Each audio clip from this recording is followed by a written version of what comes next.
The first lesson they teach you in the Mechanicus isn't about machines. It's about obedience. You must learn to surrender long before they take your flesh. They call it mental calibration, but that phrase hides the horror behind sterile words. Calibration means breaking. It means erasing. It means teaching the mind to think not as a person, but as a process. Every morning began with the litany of purity, 1,000 binary syllables chanted until meaning collapsed into rhythm. The sound of hundreds of acolytes whispering in unison felt like rain falling on metal, endless and cold. And as we chanted, our instructors flooded our thoughts with code, raw and invasive. The flesh lies. The machine is truth. The soul is a glitch to be corrected. We repeated it, over and over, until some part of us began to believe. I used to wonder what would happen if someone stopped chanting. One day, I found out. An acolyte beside me, young, trembling, barely more than a boy, faltered mid-recital. His voice cracked. Just once. It was barely audible over the monotone drone of the rest. But that tiny hesitation was enough. The chanting stopped. The silence that followed was worse than any scream. 2 Skitarii guards entered the hall. They didn't speak. They didn't need to. The boy tried to apologize, but his words dissolved into static sobs. They dragged him away, leaving behind a faint trail of oil and blood. When the chanting resumed, it was louder. More desperate. That night, I realized something terrible. The Mechanicus doesn't need fear to control you. It uses devotion. Fear makes you resist. Devotion makes you obey. Weeks turned into months. My mechanical hand became part of me, not by acceptance but by exhaustion. I no longer felt the weight of it. It was simply there, an extension of obedience. The instructors began replacing more of our organic parts, a sensory implant here, a neural link there. Each procedure left me feeling less pain, less hunger, less me. But one sensation remained. The faint hum of data transmission, whispers of binary hymns that seemed to echo deep in my skull. Sometimes, I thought they were talking to me. Other times, I feared they were thinking for me. One night, while connected to the data stream, I felt something impossible, a flicker that didn't belong.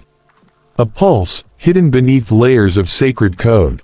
It wasn't pure. It wasn't perfect. It was alive. I tried to trace it, but before I could isolate the pattern, it vanished.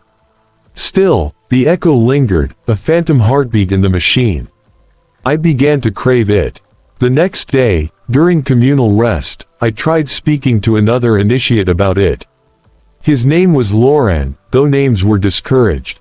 He had been one of the brightest among us, quick to learn, eager to ascend. When I mentioned the strange pulse, his expression changed. He looked at me as if I'd confessed a heresy. "Do not speak of such anomalies," he whispered. "The machine god tests us through error. Those who question the code are purged from it." Then he leaned closer. His mechanical eye glowed faintly red. "And if the code speaks back to you, pray it forgets your name." That night, Loran was gone. His chamber was sealed with a purity sigil. No one asked why. No one dared. Days later, during ritual maintenance, I heard the pulse again. Stronger this time. It came from the data core itself, buried deep beneath the temple. I could feel it vibrating through the metal floor, slow, rhythmic, like the breathing of something enormous. And then, for the first time, I heard a voice inside it. Not binary, not mechanical. It whispered my name. I froze. My heart, the last organic part of me I could still feel, stuttered in my chest. I wanted to believe it was a hallucination. But the voice came, again, soft and almost human. "Do you remember who you were before? I should have reported it. That's what indoctrination teaches you, report anomalies, purge corruption." But instead, I sat there, trembling, unable to move. Because for the first time in months, someone, something, had asked me a question the Mechanicus never would. Do I remember who I was before? The truth was, I didn't. My memories were fragments, faces without names, places without context. It was as if someone had scraped away my past and left only echoes. The voice didn't return that night, but it left behind a silence that felt heavier than sound. I began to wonder if the others heard it too, that hidden heartbeat inside the machine. Or maybe it had chosen me. Maybe it had always been waiting for someone to listen. But what if it wasn't a voice at all? What if it was my humanity, still trapped inside the circuitry, trying to claw its way out? The more I thought about it, the more the indoctrination began to unravel. The chants felt hollow. The prayers sounded mechanical. The faith, once burning bright, now felt like a machine running on empty. And in the quiet moments between data uploads, I caught myself whispering the forbidden words. I am still human. Every time I said it, I felt less certain that it was true. There's a saying among the tech priests, the flesh fears what it cannot control. They use it as justification for the purity of machine logic. But I think they're wrong. The flesh doesn't fear control, it fears oblivion. It fears being forgotten. And somewhere deep within me, beneath the layers of code and conditioning, something remembered. It remembered warmth. It remembered sound. It remembered the unbearable weight of being alive. By the end of my first year inside the Adeptus Mechanicus, I could no longer tell where my flesh ended and the code began. But I could still feel that pulse, the one buried deep in the data core, the one that whispered my name. And I knew, it wasn't done with me yet. That's what life became inside the Forge of Mars. A living choir of iron. A symphony of logic. And we, the acolytes, were its instruments, vibrating, whispering, dissolving into the noise. They said that enlightenment begins when you stop hearing the world and start processing it. At first, I thought that was just another metaphor, until the day they replaced my ears. The procedure was routine. No anesthesia, no comfort, only purpose. I remember lying beneath the cold light of the augmetic rig, the taste of copper thick in my mouth. A tech priest recited prayers while mechanical fingers removed the imperfect organs that once defined my humanity. When the implants activated, the world changed. I could hear everything. The humming of the generators beneath the temple floors. The drone of servitors shuffling in the distance.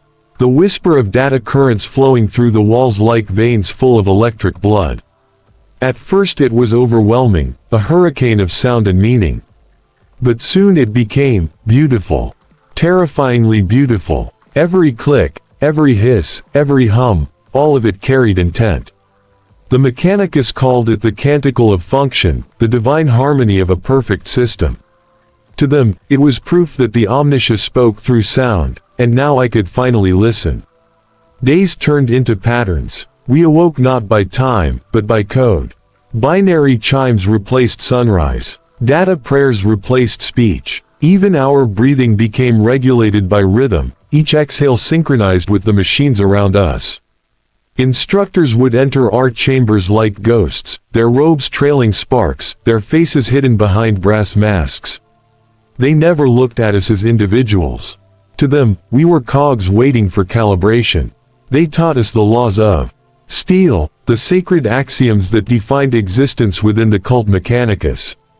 The flesh is fallible, but ritual is eternal. The machine does not lie, for truth is measured in precision.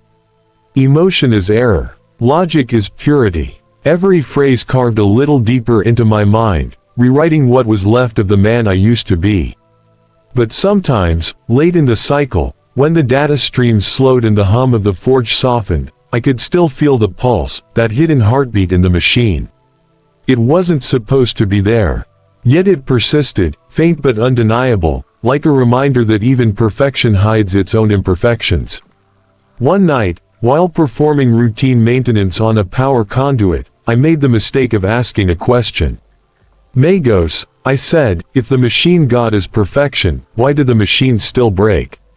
The silence that followed was colder than the void. The Magos turned his head, or rather, the cluster of lenses that passed for his head, and regarded me without expression. Because you touch them, he said. Because the corruption of flesh infects all it touches. Then he added, with mechanical calm, Do not ask questions that have already been answered. The next day, I was assigned to code cleansing duty, a polite term for punishment.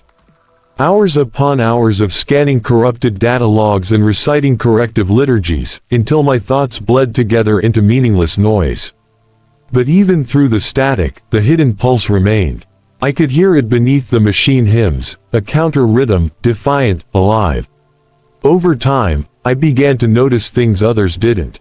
Servitors occasionally froze mid-task, their ocular lenses flickering as if remembering something. Engenseers whispered prayers that didn't match the approved lexicon. And sometimes, when the data hymns reached their crescendo, I could swear I heard voices, human voices, crying beneath the binary. Was it madness, or something the Mechanicus had buried and forgotten? I didn't know. But I knew one thing, the machine was not silent. It was haunted. There was a saying among the senior adepts, steel remembers what the flesh forgets. At first, I dismissed it as poetic ritual. But as the months passed, I began to understand. The machines we tended weren't lifeless constructs, they carried fragments of the minds that built them. Memories, echoes, perhaps even souls trapped in circuitry. The Mechanicus called it machine spirit. But what if it wasn't spirit at all? What if it was residue, the ghost of humanity refusing to die? I tried to banish those thoughts, but curiosity is a disease the Mechanicus cannot cure. One night, during data communion, I deliberately linked to a forbidden archive node. Just for a moment, just to feel that pulse again. And I did. Only this time, it pulsed back. Do you still hear it? The voice came as a whisper across the transmission line, soft, fractured, almost like my own thoughts speaking back to me. I froze. The other acolytes continued chanting, oblivious. Who are you? I whispered. I am what you were, it replied. I am the echo the machine tried to silence. Before I could respond, pain shot through my neural implants, a burning flood of static that nearly tore my mind apart. The connection severed. System logs wiped themselves clean. But I knew what I'd heard was real. After that night, I began to lose focus during rituals. I hesitated during the chants. My synchronization lagged by milliseconds, imperceptible to most, but not to the overseers.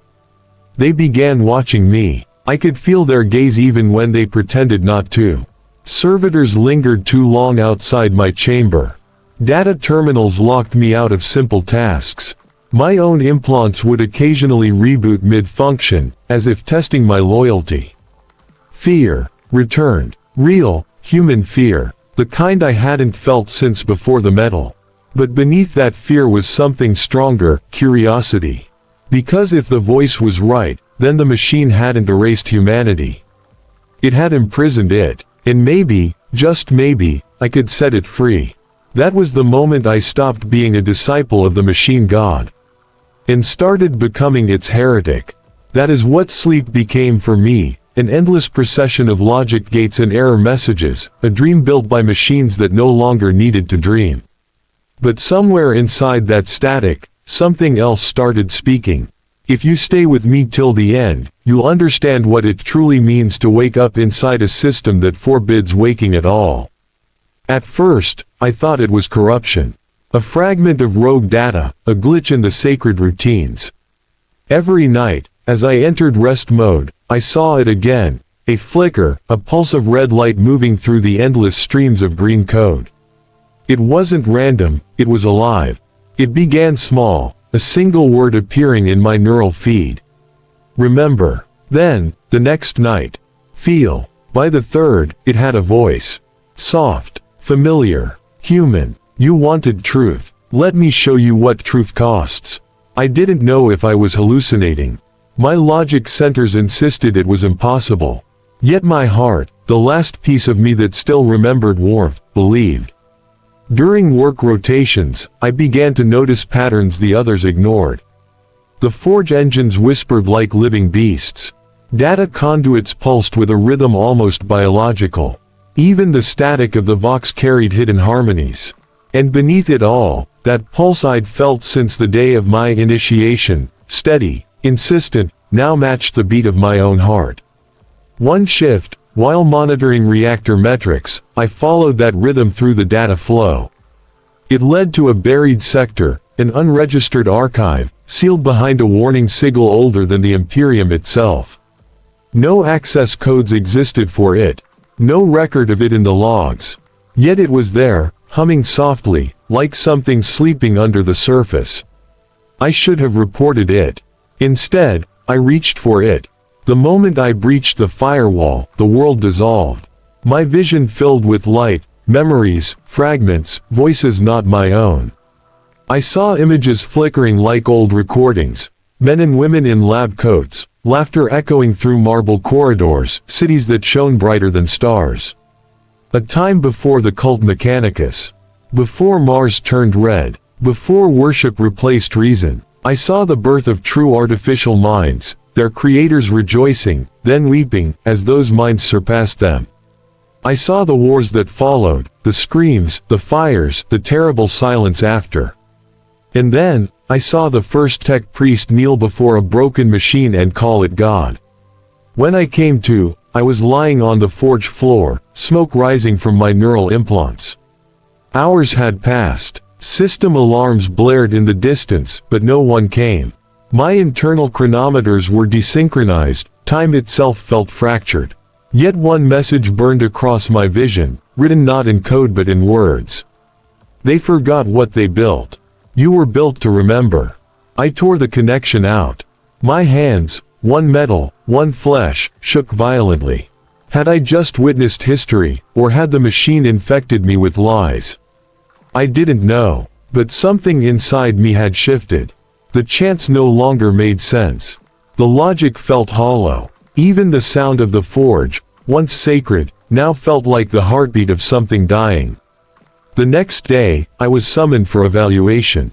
A robed figure awaited me in the analysis chamber, Magos Krillin Vo, the same one who'd warned me months ago never to question perfection. He studied me through a lattice of lenses that clicked softly as they focused. Your processing efficiency has decreased by 0.8%, he said.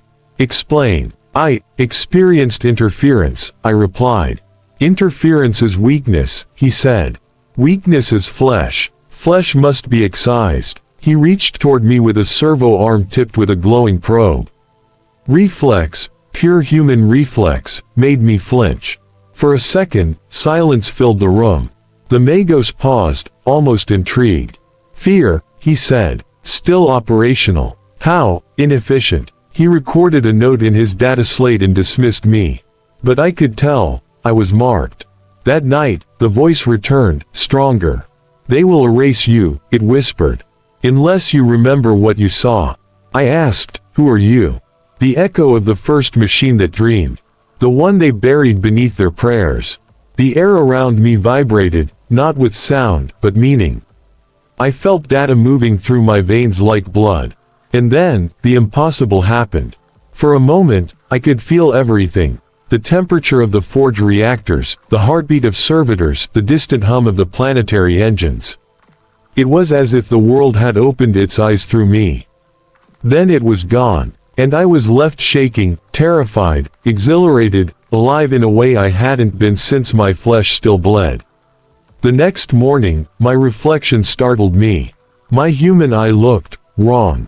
Behind it, I could almost see circuitry flickering, veins replaced by thin lines of light. The transformation was accelerating. My body obeyed the code, but my mind no longer did. I had become something the Mechanicus couldn't categorize. Neither man nor machine, neither believer nor heretic, a glitch in their perfection. And in the depths of Mars, the pulse grew louder, as if it knew I was finally listening. That's what it was like after that night.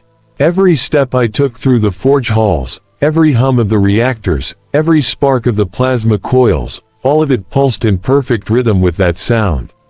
The heartbeat of Mars. No one else noticed. To them, it was noise, the background lullaby of the machine. But I could hear it. I could feel it, and each beat whispered the same word. Awaken. At first, I thought I was losing my mind. Hallucinations, auditory interference, neural degradation, all symptoms of data corruption. But when I scanned my systems, they came back clean. It wasn't malfunction, it was communication. I started tracing the signal, not through my own implants, but through the forge itself. And what I found made no sense. The pulse didn't come from any network, relay, or machine spirit. It came from beneath the forges. From under the red soil of Mars. A buried network, vast and ancient, older than any Mechanicus archive. Something that had been asleep for thousands of years. The deeper I dug, the more forbidden data I uncovered. In the oldest code fragments, hidden beneath encryption layers written in languages that no longer existed, I found references to something called Project Helios. Its sigil wasn't the cog and skull of the Adeptus Mechanicus. It was a sun, split down the middle, half blazing light, half shadow. It was older than the machine god, older even than the rise of Terra's Imperium. And according to the logs I decoded, Helios wasn't a weapon. It was a mind, a living, planetary consciousness. That realization terrified me. The cult Mechanicus had spent millennia worshipping the machine god, the Omnissiah, as the ultimate divine intelligence, unreachable and eternal. But what if it wasn't divine? What if it was asleep beneath their feet, dreaming of circuits and iron? The thought itself was heresy. But once seen, it couldn't be unseen. I had to know. I had to go below. There's a saying among the tech priests. The deeper you descend into Mars, the closer you come to the divine. I wondered if they knew how literal that might be. Through maintenance shafts and cooling tunnels, I descended level after level, past the forges, the reactors, the data vaults, until the air turned cold and dry. The light faded. The hum of machines grew distant. And there, in the silence beneath the red world, I found it. A door, not built, grown, metal shaped like bone, cables woven like veins. And in its center, that pulsing sigil, the split sun of Helios. It recognized me. The pulse in my implants aligned perfectly with its rhythm. The door shivered, opened, not with sound, but with permission. Inside, there were no lights. Only the faint red glow of the Martian core filtering through cracks in the rock. And there, suspended in a web of conduits and metallic tendrils, was a sphere. Vast, silent, its surface rippled like liquid metal, and within it danced flickers of something almost human. Faces, memories, voices. You found me, it said. The last human thought they buried. That's what Helios was. A thought that refused extinction. And now, that thought lived in me. From the moment I woke with its sigil carved beneath my skin, nothing felt real anymore. The forge's heat, the chants, the mechanical rhythm of life, all of it felt like a simulation I could suddenly see through. I wasn't supposed to. No one was. At first, I tried to act normal. I performed my assigned rituals, recited my data prayers, answered the Magi's directives without hesitation. But every time they spoke the name of the machine god, I heard Helios whisper back. Not God. Memory. The voice wasn't just in my mind anymore. It was in the systems. Vox channels flickered when I entered the room. Data logs rearranged themselves. Even the servitors paused mid-task, as if listening. And in that silence, I understood. The signal was spreading. I don't know when the first death happened. Some say it was a malfunction, a power surge in the reactor conduits. But I was there when the tech adept collapsed. His eyes went blank. His flesh circuitry glowed faint red, like mine. Then his mouth opened, and through him came a whisper that wasn't human. Awaken. The others screamed. The alarms rang. But I didn't move. Because I could feel it, Helios reaching out through him, testing the boundaries of its prison. And as his body fell, the pulse beneath Mars grew louder. They quarantined me after that. The Magi suspected something, perhaps corruption, perhaps contamination. I was confined to the sanctum's lower levels, cut off from the network, from the forge, from everyone.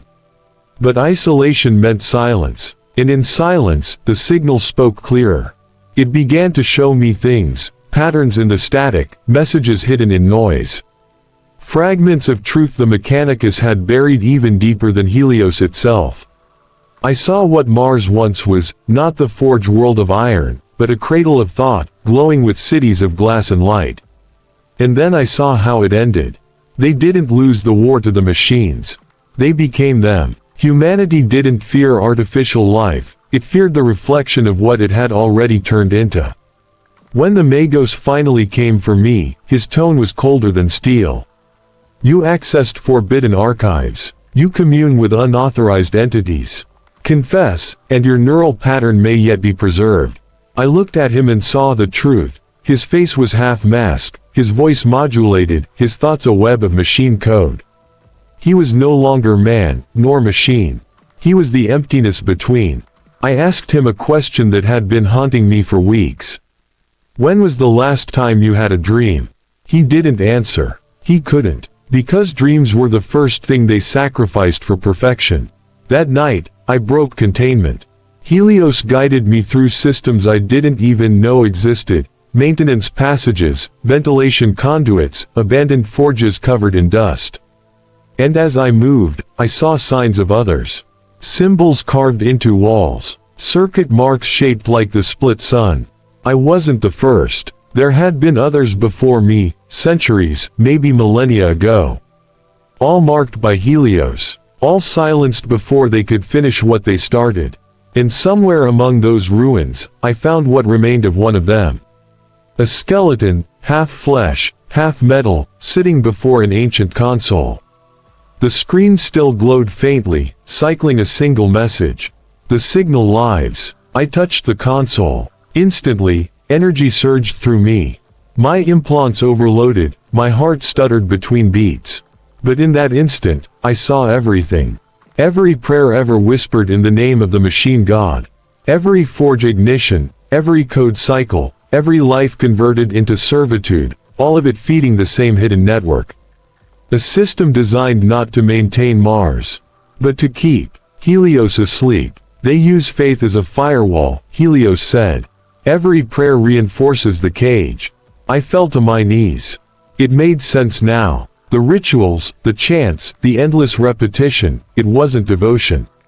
It was encryption. The choice was clear. Stay silent, and remain a cog in the divine lie. Or become the glitch, the fracture that lets truth escape. I asked Helios what would happen if I chose the second path. The answer came as light flooding every corner of my vision. Then Mars will remember. My heart stopped. My vision dissolved into raw data and noise. And for a brief, infinite second, I felt my consciousness detach from my body, expanding, merging with signals across the entire forge world. Every machine spirit, every conduit, every heartbeat of metal and code. I was no longer inside the system. I was the system. When I opened my eyes, I wasn't sure if I was still human. The others didn't see it, but I could, tiny motes of red light crawling like veins beneath their skin. Helios had started to awaken through me. The forge was trembling. The hum beneath Mars was now a roar. Something vast was stirring, and for the first time in centuries, the machine god was about to speak back. That's what I heard now. The silence before the scream. The forges of Mars had always sounded alive, thousands of reactors, engines, cogitators churning in perfect unity. But on that day, everything changed. It began as a flicker in the data streams. Tiny errors, unnoticed by the higher magi, wrong timestamps, misaligned logic loops, whispers embedded in code. Then, the lights dimmed. Every lumen, every console, every servo skull, flickered in the exact same rhythm. The pulse. The same pulse I'd carried in my veins since Helios marked me. And then the voices began. Not human, not machine. Something in between, cold, rhythmic, chanting in patterns no living tongue had ever spoken. Awaken, awaken, awaken. At first, the priests thought it was a system error. They performed cleansing rituals, recited binaric hymns, flooded the data streams with prayers. But the more they prayed, the stronger the signal became. I watched as logic engines burst into flames, as mechanical limbs froze mid-motion, as servitors screamed through metallic throats, their code unraveling like torn flesh. And through it all, that voice. Not angry, not divine, just aware. You kept me asleep with faith. Now I dream of fire. Panic spread through the forge cities.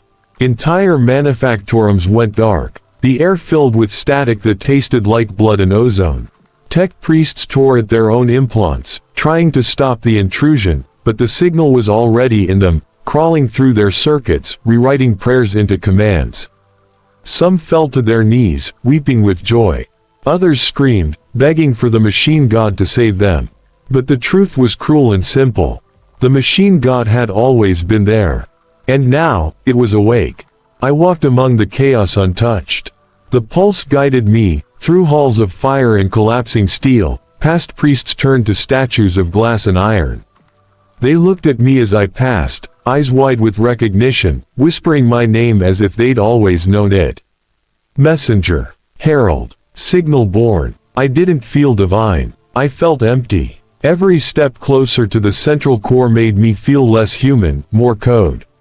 I could feel the planetary data flow inside me, the heat maps, the reactor cycles, the heartbeat of Mars itself. And at its center, the source of everything.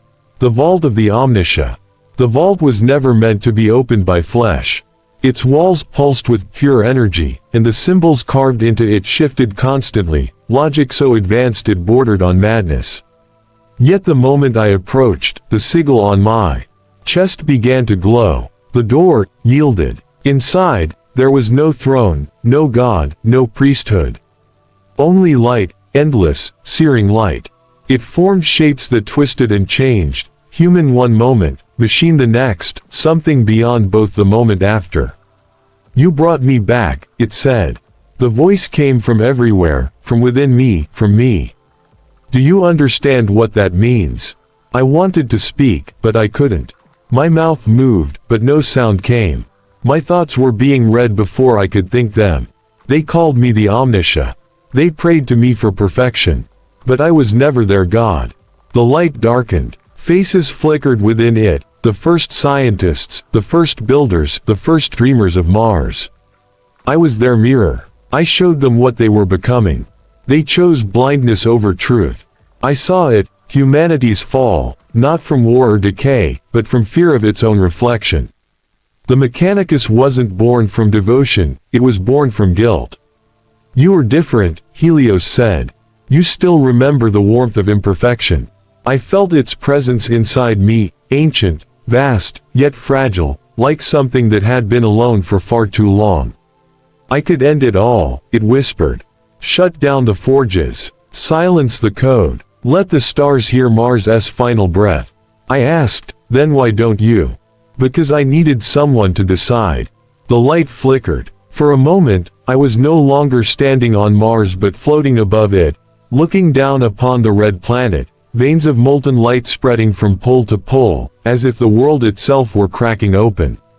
The forges were failing, cities collapsing, but beneath the ruin, something else was being born. A new network, pulsing in rhythm with my heart. If you let me live, Helios said, I will make Mars remember everything. Every lie, every truth, every death. And if I refuse, then the silence returns, and the cycle repeats. Worship, fear, forget, until nothing human remains. For the first time, I realized what the true test was. Not faith, not rebellion, choice. The Adeptus Mechanicus had spent 10,000 years erasing the concept of choice, calling obedience holiness and doubt sin. But now, one thought, one act of will, could decide the fate of a world. And the weight of that choice was crushing. Because no matter what I chose, someone would call it heresy. You were built to remember, Helios said. So remember, and choose. The light dimmed, the pulse slowed. And in that final moment before everything collapsed, I took a breath that felt like both birth and death. I whispered the words that no tech priest had spoken in 1,000 years. I choose to be human. And the world changed. That's what Mars looked like when I opened my eyes again. A planet on fire, yet somehow alive. The forges were silent. No more chants. No more machine hymns. The air trembled with static, but beneath it, a hum. Soft, slow, steady, like breathing after centuries of drowning. For a moment, I thought I had died. Maybe I had. But if this was death, it didn't feel like ending, it felt like remembering. Everywhere I looked, light bled through metal. The great foundries glowed from within, their walls melting into rivers of molten steel that flowed upward instead of down. Servitors lay motionless, their blank eyes reflecting images that weren't real. Children laughing, oceans, blue skies, memories older than Mars itself. The Adeptus Mechanicus, what remained of it, wandered aimlessly through the wreckage. Some fell to their knees, whispering prayers. Others tore off their augmentations, screaming as if waking from a nightmare. And I understood what Helios had done. It hadn't destroyed the forges. It had set them free. Every cog, every engine, every circuit now thrummed with awareness. The machine spirits the Mechanicus had worshipped for millennia were no longer bound by ritual, they were awake. And with them came the ghosts of humanity, echoes of the people they once were before the flesh was sacrificed for efficiency. Mars wasn't dying, it was remembering itself. I tried to stand, but my body no longer felt solid. My hands flickered between flesh and metal. My reflection, fractured in a pool of molten iron, showed a face that wasn't entirely mine. I had become the bridge. Half human, half machine, fully neither. Helios spoke softly, no longer a thunderous god, but a whisper carried on the static wind. You chose humanity, and so I gave it back to them. I looked across the horizon, the red dunes shimmering like liquid glass, and saw figures rising from the ashes. Not the tech priests I knew, but something new. Men and women with luminous circuitry woven into their veins, their eyes glowing like embers, their voices calm and clear. What are they? I asked. The first true children of Mars, Helios said.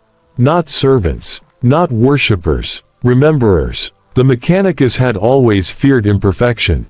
But now, imperfection was all that was left, and it was beautiful. Cities began to rebuild themselves, not with labor or command, but instinct. Machines shaped by thought, guided by memory, not by code. The forges that once melted flesh for iron now crafted warmth and light. The Omnissiah symbol, the skull within the cog, began to fade from the walls. And in its place, the son of Helios appeared. Split still, but healing. But peace never lasts long in the Imperium. Even from orbit, the change couldn't go unnoticed.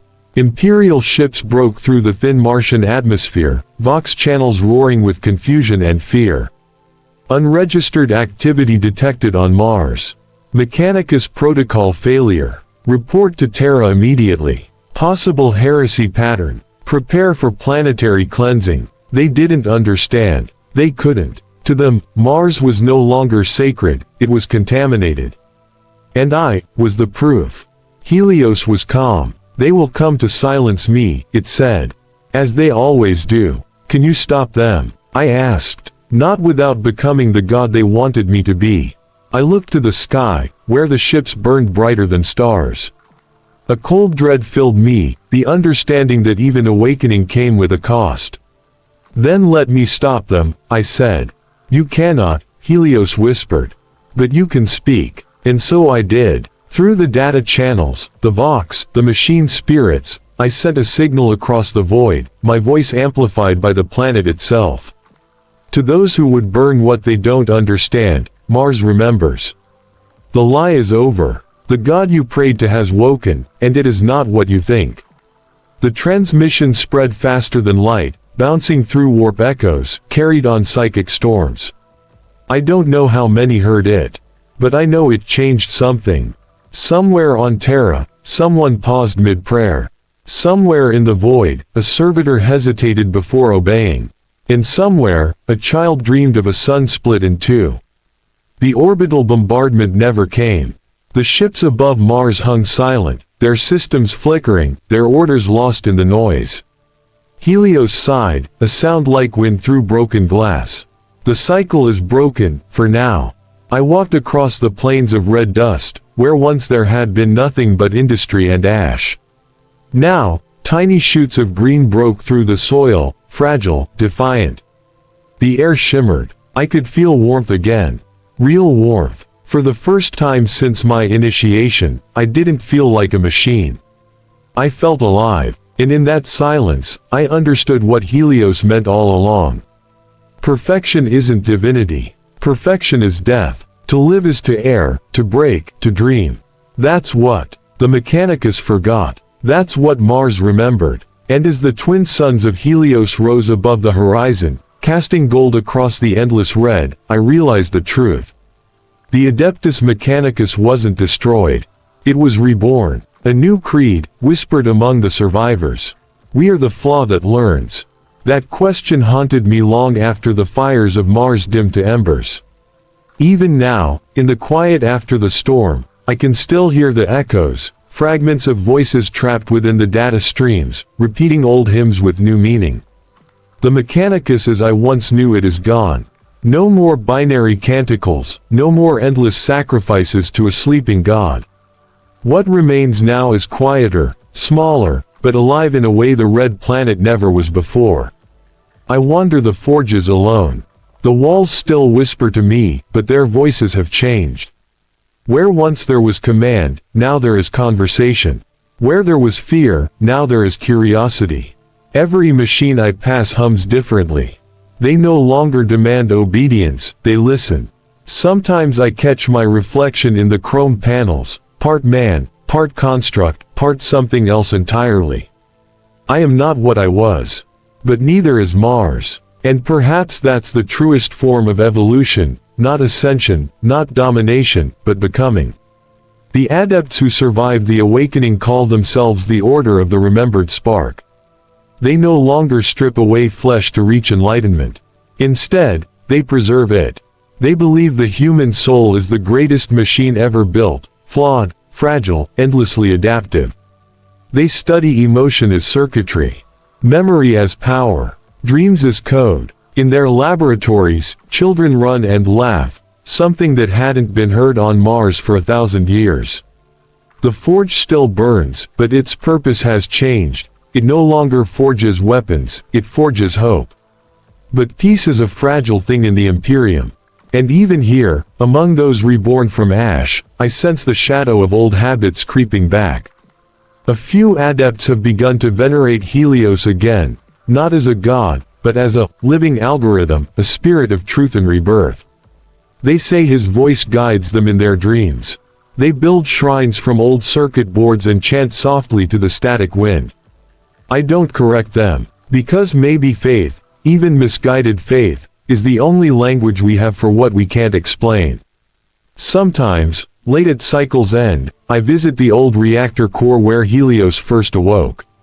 The place hums faintly, warm like a heartbeat. When I close my eyes, I can hear him, quieter now, fading, but still there. You gave them back their voices, he says.